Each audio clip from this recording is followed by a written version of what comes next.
नमस्कार, मैं हूं संजय शर्मा। आप देख रहे हैं 4 PM न्यूज नेटवर्क। हर बार की तरह मोहन भागवत ने इस बार भी विवाद खड़ा कर दिया।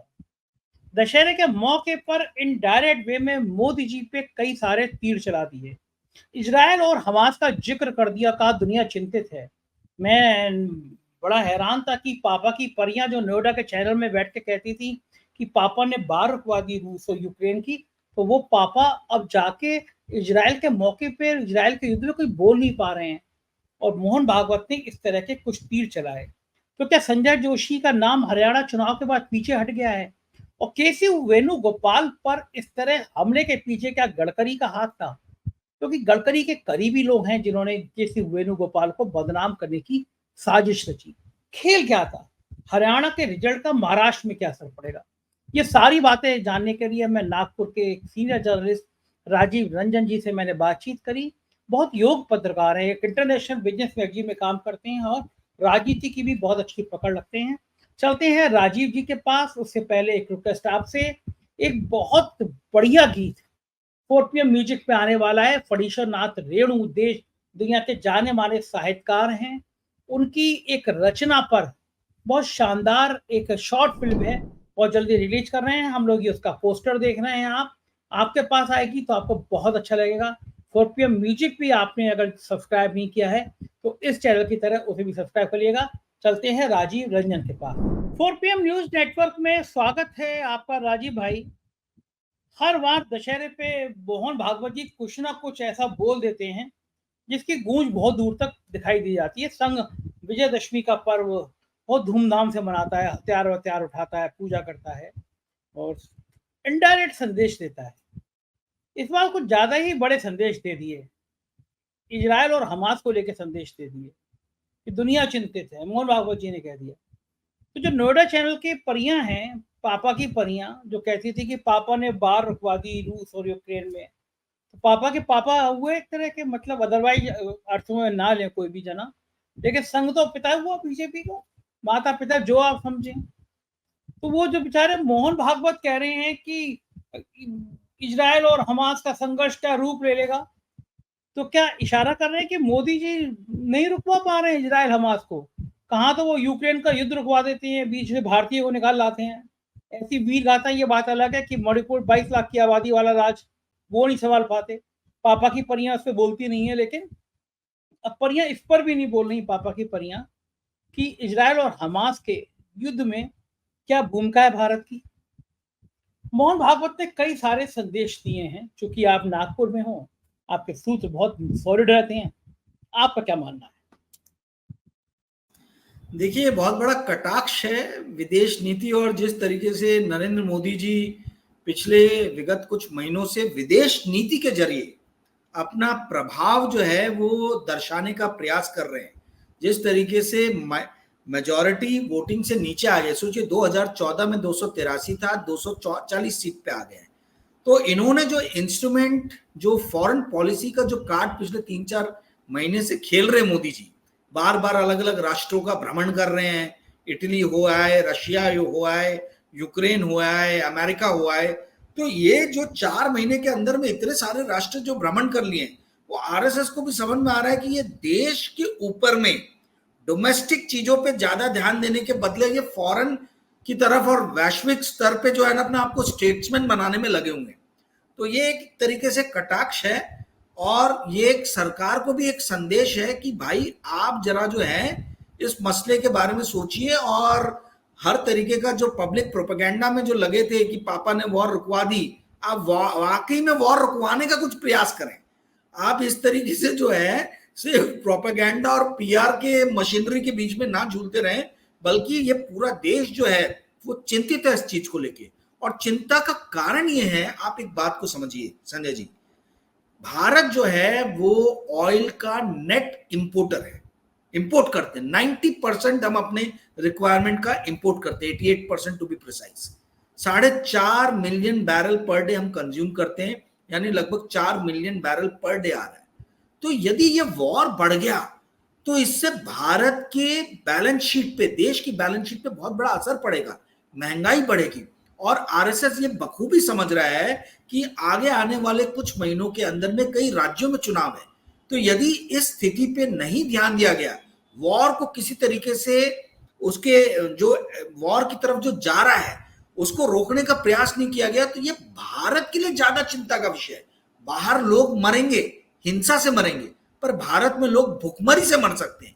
ये भुखमरी से लोगों को नहीं मरने देना है, यदि महंगाई की मार से लोगों को बचाना है, तो आपको इजराइल और हमास, ये जो मिडिल ईस्ट की जो सिचुएशन जो हाथ से कंट्रोल से बाहर होते हुए नजर आ रही है, जो ईरान के साथ, अब तो ईरान इन्वॉल्व हो गया है, तो कहीं ये स्किर्मिश वॉर का रूप ना ले ले, इसके लिए आरएसएस बहुत ज्यादा चिंतित है। और आरएसएस ने जो है ये इस बात को कहा, पर उससे ज्यादा महत्वपूर्ण बात, जो ज्यादा इंपॉर्टेंट संदेश दिया है संजय जी, जिसपे अभी तक मैं ज्यादा किसी विश्लेषक किसी की मैंने अभी तक कुछ सुना नहीं है, वो ये है कि उन्होंने दो बातें कही हैं कि समाज जो है वो बलवानों को याद रखता है और बलवान की पूजा करता है और उनको प्रतिष्ठा की नजर से देखता है, ना कि बलहीन को।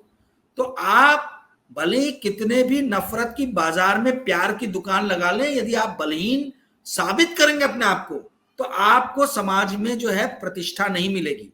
ये एक उन्होंने कटाक्ष किया। दूसरा, गांधी के देश में उन्होंने एक तरीके से संदेश दिया है कि अब ये गांधी का जमाना नहीं रहा है, अब आप एक गाल पे तमाचा पड़ती दूसरा गाल नहीं बढ़ाओगे। आपको जो है बैलेंस ऑफ पावर बनाने के लिए अपने आप को मजबूत करना पड़ेगा, हर तरीके से, आर्थिक, सामरिक, राजनीतिक, हर तरीके से, कूटनीतिक, हर तरीके से आपको अपने आप को जो है सशक्त करना पड़ेगा। तो एक संदेश उन्होंने ये दिया। दूसरा जो बहुत महत्वपूर्ण संदेश है और जिसपे हम सभी लोग बड़े आश्चर्य हैं, जो मतलब जो नागपुर में हमारी बातचीत हुई, कि उन्होंने ये कहा कि जो देश जो है, मतलब एग्जैक्ट मैं प्रेस रिलीज से पढ़ के बता सकता हूं, बट जो मोटा मोटी जो है उन्होंने जो बोला कि जो देश ये आह्वान करते हैं कि वो विश्व में शांति के पुरोधा है, जब उनके अपने स्वार्थ और सुरक्षा पे बात आती है तो वो विश्व शांति के अपने पॉलिसी से अलग हट जाते हैं। ये ऐसा माना जा रहा है कि बिना नाम लिए हुए अमेरिका पे उन्होंने कटाक्ष कसा है, ठीक है, क्योंकि अमेरिका ही पूरे विश्व का चौधरी बनता है। और जिस तरीके से ये इजराइल हमास के उसमें अमेरिका की भूमिका स्पष्ट नहीं हो पा रही है, ठीक है, बाइडेन जी अब इलेक्शन आ ही गया है, क्लैरिटी आ नहीं रही है, 7 नवंबर को इलेक्शन हो जाएगा, तो ये बड़ा आश्चर्य हो रहा है हम लोगों को कि अमेरिका के अगेंस्ट में यूजुअली आरएसएस से कोई कमेंट नहीं आता। तो ये ऐसा कैसे हो गया कि इनडायरेक्टली जो है वो मोहन जी भागवत ने एक कटाक्ष कस दिया है अमेरिका के ऊपर में कि भाई जो विश्व शांति के पुरोधा बनते हैं, वो जब उनके खुद के स्वार्थ के ऊपर में बात आती है तो अपनी पॉलिसी से दूर हट जाते हैं। तो ये इस बात का जो है गहन विश्लेषण होना बहुत जरूरी है। मुझे जहां तक लगता है, जिस तरीके से नरेंद्र मोदी जी पहले रशिया गए और जब अमेरिका ने आंखें दिखाई तो उनको भाग के यूक्रेन जाना पड़ा, और फिर आंखें दिखाई तो फिर उसके बाद में जो है हमारे जेम्स बॉन्ड को भेजना पड़ा, डोवाल साहब को। ये जो सारी चीजें जो घटनाएं हुई हैं उससे कहीं ना कहीं आहत दिख रहे मोहन भागवत जी, और उनका ऐसा मानना है कि भाई आप अपनी एक पॉलिसी रखो। ये अगेन मोदी जी को इनडायरेक्टली बिना नाम दिए हुए मोदी जी पे कटाक्ष है उनपे भी, कि आप स्टेबल रहो, आप सशक्त रहो, आपकी जो भूमिका है आप वो इसके गुस्से से उसके गुस्से से आप अपनी स्थिति से मत भटको, आपकी अपनी पॉलिसी स्ट्रेट होनी चाहिए एकदम, आपका ध्यान जो है वो एक जगह लगा रहना चाहिए, और वो मछली की आंख को देखते हुए आप वैसी अपनी दिशा को जो है उसी दिशा पे बढ़ो। तो ये एक चीज जो है जिसके ऊपर में मुझे लगता है कि और गूढ़ विश्लेषण और आरएसएस से प्रतिक्रिया मांगने की जरूरत है। मैंने उनसे प्रतिक्रिया मांगी, उन लोगों ने बोला कि राजीव जी आप खुद ही बहुत समझदार हैं, आपको जो इंटरप्रिटेशन इसका निकालना आप निकाल लीजिए। तो ये 2-3 चीजें जो है महत्वपूर्ण आज के भाषण में मोहन जी भागवत ने कही। जी हाँ, वो तो चाहते हैं ना कि वो विश्लेषण निकाल लीजिए, आप कह दीजिए, मान लीजिए कि वो गांधी को पसंद नहीं करते, तो ये बात तो देश का बच्चा जानता है कि ना भाजपा और ना संघ दोनों गांधी को पसंद नहीं करते। एक्चुअल में वो गांधी और नेहरू की विरासत से चिढ़ते हैं। उनको लगता है कि इस देश की आत्मा में जो गांधी और नेहरू बस गए हैं, रच बस गए हैं, इसको खत्म किया जाए, इसको समाप्त किया जाए। लेकिन गांधी एक विचार है, विचार खत्म नहीं किया जा सकता, ये बात भूल जाते हैं। मैं बात करूंगा राजनीति की। पिछले दिनों बड़ी कोशिश की गई। हरियाणा के चुनाव में भारतीय जनता पार्टी के लोगों ने बाकायदा ये ट्वीट कराए कि संघ का बड़ा योगदान था। वो भाजपा समर्थित जो पत्रकार हैं, वो संघ के कार्यकर्ताओं का फोटो ट्वीट कर रहे थे कि चुपचाप एक आदमी आता है, चुनाव जिताता है, चला जाता है। मतलब कि संघ का आदमी आया, उसने नेकर पहने हुए चुनाव जिताया, चला गया। तो भैया अगर ये संघ का आदमी चुपचाप आ जाता तो ये 2024 में ये अल्पमत की सरकार क्यों होती? तो मोदी के चुनाव पे संघ घर बैठ गया था क्योंकि जेपी नड्डा ने कह दिया था हमें तुम्हारी जरूरत नहीं है। तो यह आदमी 2024 के लोकसभा चुनाव में कहां चला गया था? हरियाणा का चुनाव तकदीर भाई जीता, बीजेपी ने जाट बनाम गैर जाट होने पे जीता। 22,000 वोट और मिलते तो हरियाणा में कांग्रेस की सरकार होती। लेकिन ये जो बीजेपी संघ को क्रेडिट दे रही है कि कम से कम संघ की तारीफ कर दो, संघ खुश हो जाए। क्या लगता है आपको संघ खुश हो जाएगा? संजय जोशी के नाम फिर विड्रॉ कर लेगा, शिवराज सिंह चौहान का नाम विड्रॉ कर लेगा? खेल क्या होगा आने वाले दिनों में? देखिए, मैं तो नाम ही ले लेता हूं, अरुण कुमार जी जो संघ के हैं, जो बेसिकली आज की डेट में संघ और भाजपा के बीच में जो है वो तारतम्य बैठाने का काम कर रहे हैं।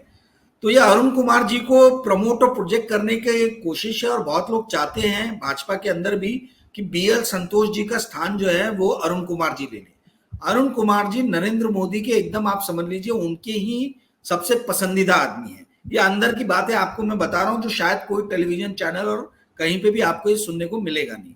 अरुण कुमार जी को प्रोजेक्ट और प्रमोट करने के लिए ये सारी स्टोरीज जो है वो प्लांट कराई जा रही है मीडिया में हर तरफ से। और आपको जान के आश्चर्य होगा, मतलब ये चीज जान के कि जो बीजेपी के सोशल सेल के जो लोग हैं, खासतौर पे हरियाणा के, वही लोग घूम घूम के जो है वो नोएडा मीडिया जो आपने नाम लिया वहां पे जा जाके जो है ये अरुण कुमार जी के बारे में बात कर रहे हैं। कई रिपोर्ट्स में तो क्लियरली उनके नाम को मेंशन करने के लिए रिक्वेस्ट की जा रही है। ठीक है, ऐसा मेरा काफी मीडिया में जो दोस्त है उन लोगों ने बताया। तो ये एक तरीका है कि संघ में भी उन्हीं लोगों को प्रमोट किया जाए जो मोदी जी के क्लोज है। मतलब मोदी जी भाजपा पे अपना पूरा कब्जे से खुश नहीं है। वो चाहते हैं कि अब राष्ट्रीय स्वयंसेवक संघ के अंदर भी उन्हीं लोगों को प्रमोट किया जाए जो उनके गुड बुक्स में है।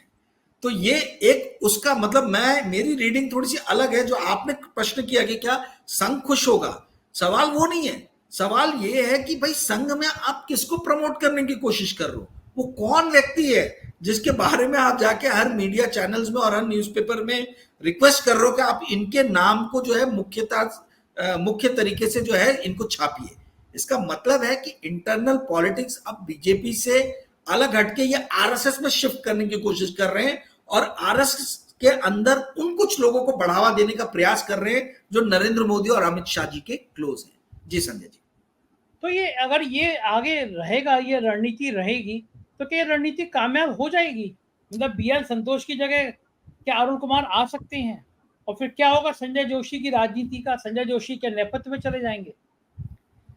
देखिए, संजय जोशी जी जो है अभिशप्त है, मुझे ऐसा लगता है। बड़े ही काबिल आदमी है, बहुत ज्यादा उनके अंदर पोटेंशियल है, बहुत ज्यादा। ठीक है, पर वो पता नहीं, देखिए वो पश्चिम नागपुर से इलेक्शन लड़ना चाहते थे 1990 1991 में, जहां तक मुझे याद आ रहा है।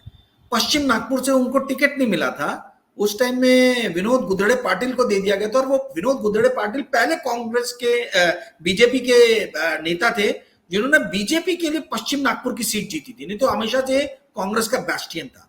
तो इनका पहले बोरिया बिस्तर नागपुर से हटा, फिर इनको गुजरात भेजा गया। इन्होंने 1988 से गुजरात में इतनी मेहनत की कि जिसके परिणाम स्वरूप 1995 में गुजरात में गवर्नमेंट बनी, केशुभाई पटेल बने। वहां भी टस मस कुछ हुआ, आपको मालूम, गुजरात से फिर ये मोदी जी की कृपा दृष्टि से इनको वापस भेज दिया गया। अब उसके बाद में नेशनल पॉलिटिक्स में जब गडकरी साहब लाना चाहते थे 2008 में बनने के बाद में, यूपी की कमान दी, तो फिर मोदी जी का यहां से लिया है। तो संजय जोशी जी के साथ में बड़ा ही मतलब, और इस बार जीता इलेक्शन, मैं आज आपको बता रहा हूं कि यदि ये इलेक्शन भाजपा हार जाती तो संजय जोशी जी की जो दावेदारी है भाजपा अध्यक्ष पोस्ट के लिए बहुत स्ट्रांग रहती। बट कांग्रेस ने इनडायरेक्टली नरेंद्र मोदी के हाथ मजबूत कर दिए। कांग्रेस ने इनडायरेक्टली अमित शाह के हाथ मजबूत कर दिए, या ये बोलना चाहिए कि नरेंद्र मोदी के सितारे बहुत ही बुलंद है।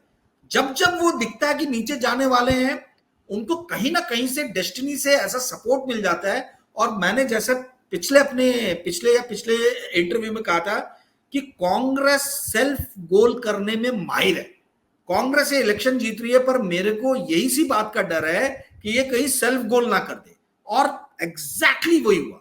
जीता जीता इलेक्शन जो थाली में परोस के इनके पास आ रहा था, वो सेल्फ गोल कर दिया इन्होंने, और वो इलेक्शन हाथ से चला गया। और इसका खामियाजा कांग्रेस से ज्यादा संजय जोशी और आरएसएस को भुगतना पड़ेगा, क्योंकि जो आरएसएस सोच रही थी कि ये इलेक्शन हारने के बाद में मोदी जी कमजोर होंगे, हो गया उल्टा।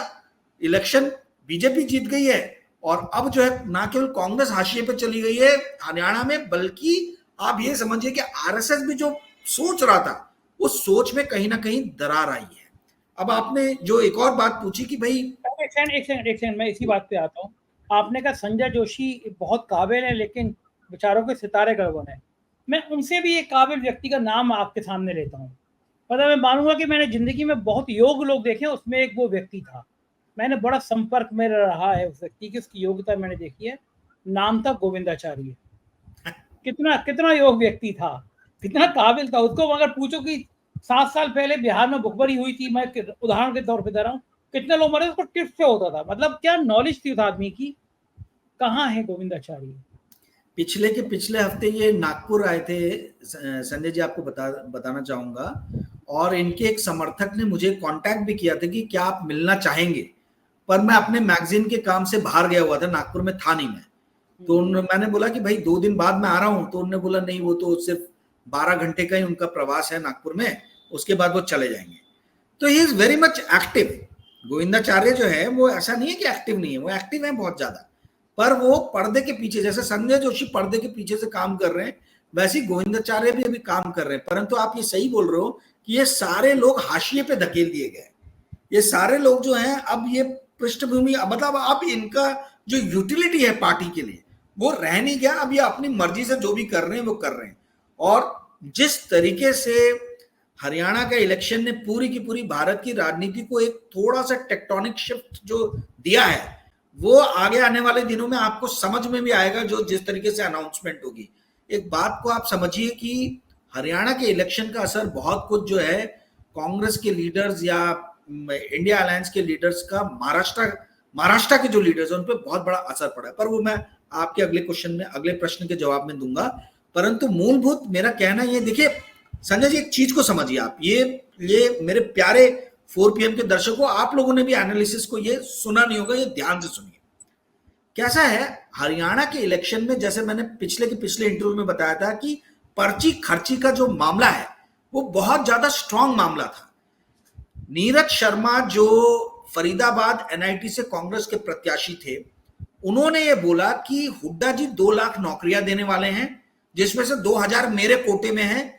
आप हर गांव पे, हर उस पे मैं 50 लोगों को एक नौकरी दूंगा, इस टाइप का कुछ अनाउंसमेंट किया। और उसमें खूब तालियां बजी। तो वो पॉइंट को कांग्रेस के दूसरे लीडर्स ने भी उठाया, और उस पॉइंट से ऐसा एक मैसेज फैला कि ये अगर आएंगे वापस सरकार में, तो सिर्फ जाट लोगों को या जो कांग्रेस के कार्यकर्ता है, इन्हीं को सरकारी नौकरी मिलेगी। जबकि अनएम्प्लॉयमेंट की स्थिति जो है वो हरियाणा में बहुत ही विकराल है।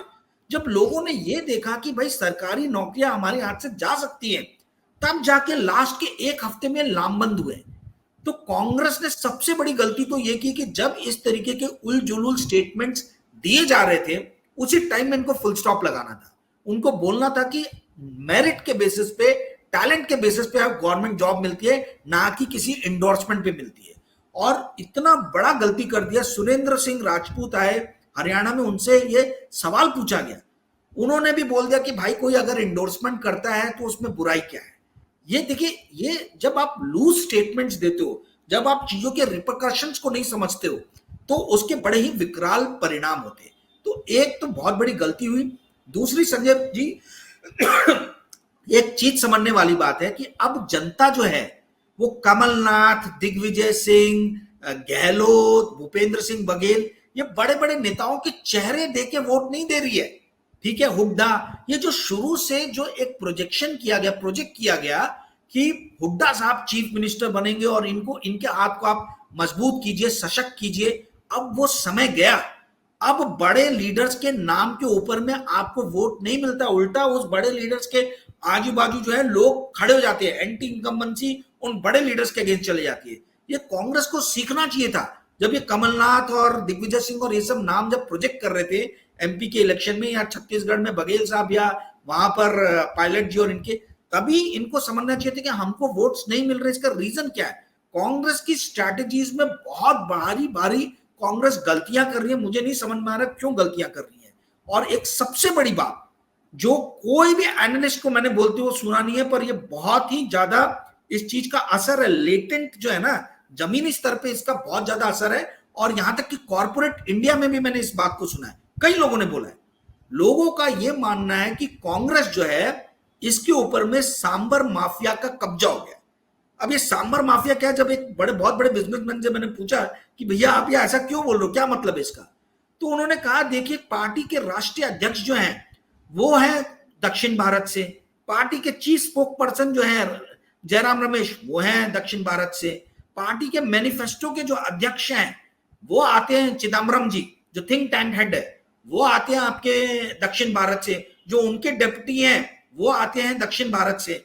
फिर उसके बाद में मल्लिकार्जुन खड़गे जी तो मैंने बोला ही, जयराम रमेश बताएं, चिदम्बरम बताएं, और ऑर्गेनाइजेशनल सेक्रेटरी जैसे इंपॉर्टेंट जो पोस्ट है केसी वेणुगोपाल, वो भी आते हैं दक्षिण भारत से। और यहां तक कि राहुल गांधी जो इनके सबसे बड़े लीडर हैं, वो जो आज प्रतिनिधित्व कर रहे हैं वो भी दक्षिण भारत से कर रहे हैं। तो क्या कांग्रेस अपने आप को एक दक्षिण भारत ओरिएंटेड पार्टी बना देना चाह रही है?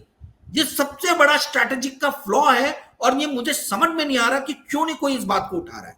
तो आज आप देखिए तो कांग्रेस पूरी इर्द गिर्द घूम रही है दक्षिण भारतीय लीडर्स या दक्षिण भारत के। आज इनकी सरकार भी है तो दक्षिण भारत की दो राज्य कर्नाटक और तेलंगाना में है। आप यदि मौका मिलेगा तो पंजाब में बना लोगे, थोड़ा बहुत असम में बना लोगे।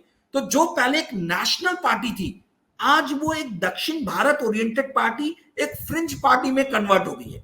और लोगों के अंदर ये बात जा रही है, उनको समझ में आ रहा है कहां है हमारा मराठा प्राइड, महाराष्ट्र के लीडर कहां है, कहां है भी। और भगवान के लिए आप नेताओं के बच्चों को जो है, आप कल को शिंदे जी की बेटी को खड़ा कर देंगे कि हाँ ये है, या वो जो बॉम्बे से जीती है अपना क्या नाम है, वर्षा गायकवाड़, इन लोगों को देखिए बड़ी मुश्किल से इस देश को राजे रजवाड़ों से जो है वो निजात मिला है। और कांग्रेस पता नहीं क्यों एक अपना ऐसा चेहरा बना रही है कि हर राज्य में, नेशनल लेवल पे, हर डिस्ट्रिक्ट में नेताओं के बच्चे ही नेता बन रहे हैं, फिर उन नेताओं के बच्चे ही नेता बन रहे हैं। जिस शहर में मैं रहता हूं, नागपुर, यहाँ के सारे बड़े इंपॉर्टेंट पोस्ट पे जो एनएसयूआई है, या जो यूथ विंग है, या जो स्टेट का ये है, उसमें नेताओं के बच्चे भरे हुए हैं। तो नए चेहरों को कहां मौका मिलेगा? कब नए खून को मौका मिलेगा? कब ऐसे लोगों को मिलेगा मौका जो सृजन कर सकते हैं, जो पार्टी को नीचे से ऊपर लेके आ सकते हैं? तो कांग्रेस बहुत बड़े टैक्टिकल ब्लंडर्स कर रही है, स्ट्रैटेजिकल मिस्टेक कर रही है, और इसका फायदा जो है वो भारतीय जनता पार्टी को मिल रहा है। भारतीय जनता पार्टी अपने दम पे नहीं जीती है, कांग्रेस की गलतियों के कारण जीती है। और जो भी लोग ईवीएम के ऊपर दोष डाल रहे हैं, कृपया करके ऐसे लोगों की बातों को ना सुने। जी संजय। इस बीच में बेचारे केसी वेणुगोपाल पे बहुत व्यक्तिगत हमले भी किए गए जो नहीं होना चाहिए, क्योंकि वेणुगोपाल एक बड़े कर्मठ आदमी है, राहुल गांधी की छाया की तरह रहते हैं। और वेणुगोपाल का योगदान कम नहीं है, पार्टी में बहुत बड़ा योगदान है।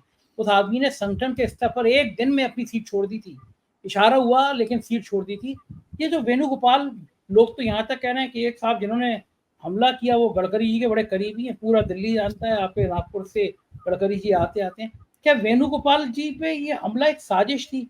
मतलब निशाना राहुल गांधी थे, बहाना वेणुगोपाल थे, क्या लगता है आपको? देखिए यूट्यूब पे पेपर टाइगर कागजी शेर लोगों का जो है ना, धीरे धीरे जो है ऐसे कागजी शेर फैल रहे हैं। ये पेपर टाइगर लोग जो हैं, कागजी शेर लोग, इनसे जनता को थोड़ा सा सावधान रहना चाहिए, है ना। मेरा कहना ये है कि आप एक ऐसे लीडर के ऊपर में इशारा कर रहे हो और आपके पास कोई सबूत नहीं है। मैं ये सबसे ज्यादा दुख मुझे ये लगा कि किसी भी महिला को बदनाम नहीं करना चाहिए। एग्जैक्टली, मैं वो इसी पॉइंट पे आ रहा था। कर रही हैं महिलाएं, बड़ी मुश्किल से आती हैं, दरातों संभालती हैं, इतनी छोटी, इतनी ओछी मानसिकता कि आप महिला का नाम लगा दो, फिर महिला के फोटो वायरल लगे। इससे ज्यादा स्तरहीन, इससे ज्यादा खराब कोई और चीज हो सकती है? मतलब कुछ भी बोल दोगे आप। मैं वही बोल रहा हूं कि ये जो चीज है, इसमें आप सोचिए, अगर आपके घर की महिलाओं के ऊपर में ऐसा कोई इल्जाम लगा है तो आपको कैसा लगेगा? नहीं, बिल्कुल आपकी भी भाई मदर, बहन, वाइफ प्रोफेशनल होंगी। यदि उनके ये जो भी महिला लीडर है, इनके लिए पॉलिटिक्स एक प्रोफेशन है। बात आपने है, बड़ी उनको प्रोफेशनली इतना ज्यादा सेटबैक दिया है, और ठीक है। प्रोफेशनली, और उनके परिवार के अंदर में अब क्या इमेज जाएगा? उनके पति उनको इजाजत देंगे या बोलेंगे, सहमति देंगे कि भाई आप बहुत ये ही कीजिए? खराब, मतलब जितना खराब हो सकता है मैंने कल्पना नहीं करी थी कि कोई इंसान इस हद तक गिर सकता है। मतलब बाकी तो बहुत किस्से कहानियां हैं, सब सब देश जानता है उनके बारे में, लेकिन पर इस हद तक। वेणुगोपाल जी की महानता है ये कि अभी तक उन्होंने ना एफआईआर किया है, ना कोर्ट केस किया है, ना किसी तरीके का आक्षेप लगाए। देखिए संजय जी, ये बहुत गहरी साजिश है। मैं आज बहुत आपको सारी। बता रहा हूं, इस बात को आप समझिए। केसी वेणुगोपाल के ऊपर में यदि आप प्रहार कर रहे हो तो इनडायरेक्टली आप जो है पूरे पार्टी संगठन और पार्टी के सबसे बड़े लीडर के ऊपर में आप प्रहार कर रहे हो। तो आपकी इन बातों से मैं तो कह रहा हूँ कि वो गडकरी का नाम इसीलिए तो सामने आ रहा है कि एक बड़ा प्लान किया गया था राहुल गांधी की छवि खराब करने के लिए। और लोग तो कह रहे हैं कि गडकरी के संग जो पिछले डील हुई है, वो सब डील चर्चा में आई गई है, तो सब पता चली गया सबको कि खेल क्या है। नहीं, देखिए यूट्यूब आपको एक प्लेटफॉर्म दे रहा है, बहुत बड़ा माध्यम दे रहा है, जिससे आप सशक्त रूप से लोगों तक अपनी बातें पहुंचाओ।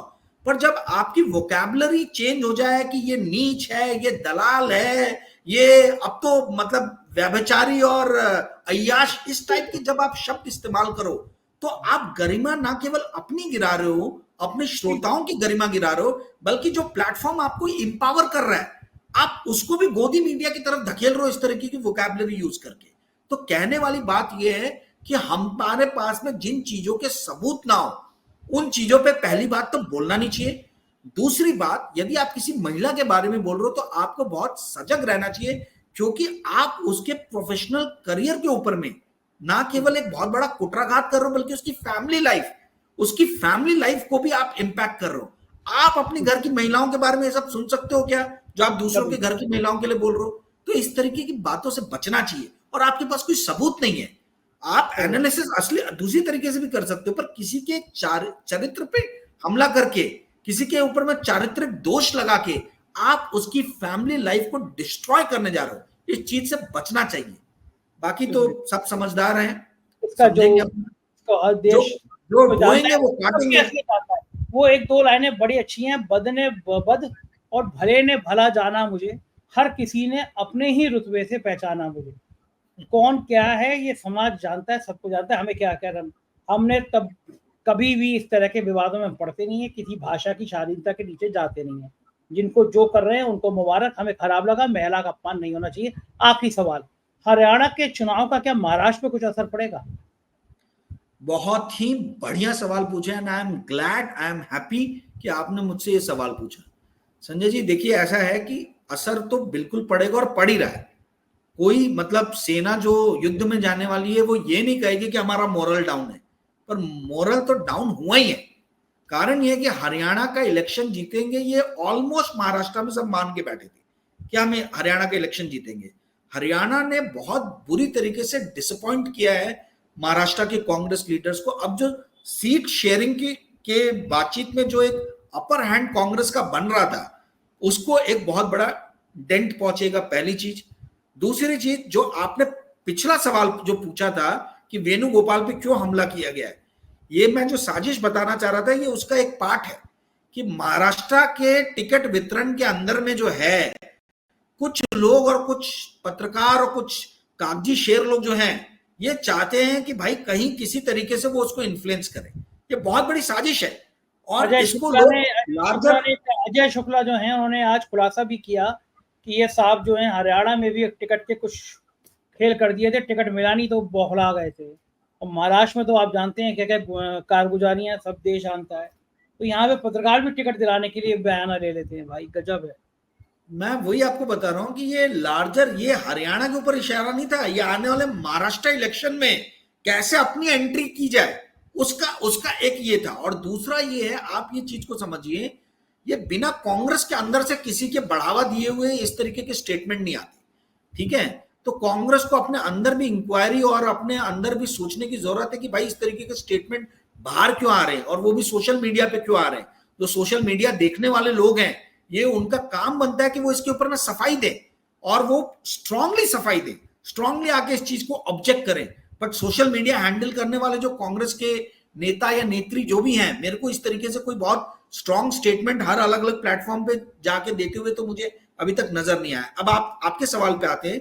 देखिए, महाराष्ट्र में जो इनका बड़ा ही स्ट्रांग हैंड था कांग्रेस का, अगर यदि ये हरियाणा में इलेक्शन जीत जाते तो, परंतु अब इलेक्शन हारने के बाद में थोड़ा सा मनोबल गिरा है, और अब एक बार फिर से ये बात साबित हो गई है कि जहां भी कांग्रेस का हाथ रीजनल पार्टी जहां भी उसका दामन नहीं थाम रही है, वहां कांग्रेस डावाडोल हो जा रही है, ठीक है।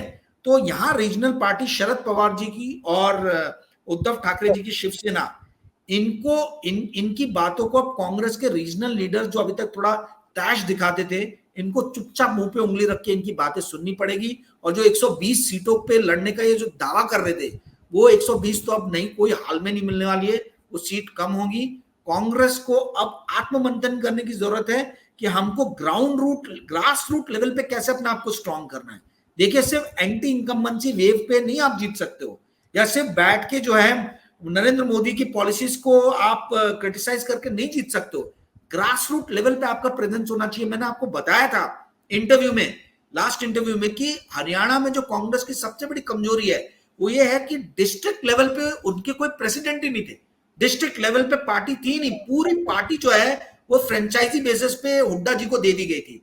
तो ये फ्रेंचाइजी सिस्टम कांग्रेस के अंदर खत्म होना चाहिए। काफी सारी स्ट्रेटेजिकली इनको चेंजेस करने की जरूरत है, बहुत सारी चीजें अपने भी दिमाग में, बट जब तक इनके लीडर्स खुद से होके नहीं ये माने कि हमको चेंज करना पूछे, तब तक उन चीजों पे चर्चा करके कोई अर्थ नहीं है। जी संदीप। बहुत बहुत शुक्रिया राजीव भाई, इतनी सारी बातचीत आपने की और बहुत मजा आया, थैंक यू। तो ये राजीव रंजन जी, और मुझको यकीन है बातचीत आपको बहुत पसंद आई होगी, राय जरूर बताइएगा। शुक्रिया, थैंक यू।